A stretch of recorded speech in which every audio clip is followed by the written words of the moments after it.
Angithatha leli thuba ngibingelele bonke abafowethu benkampani White Media.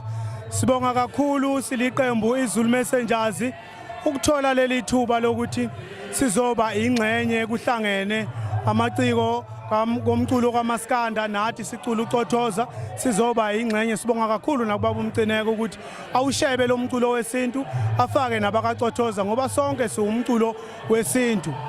Bafowethu ke kodwa ke okubaleke kakhulu sengazi ukuthi ke ingaqhubeka lento efana nale yokusebenza ngomculo wesintu kanje ubambisane nabanye babukele kubaba uMcineka bayisebenzise lento efana nale ngoba sonke siwumculo wesintu.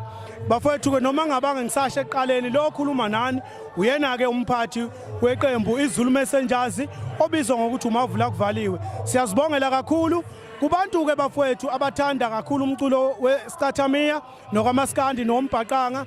SiyiZulu Messengers sesavula isitolo esilapha ngase YMCA esibizwa ngokuthi amabhoza kaCothoza Music Shop.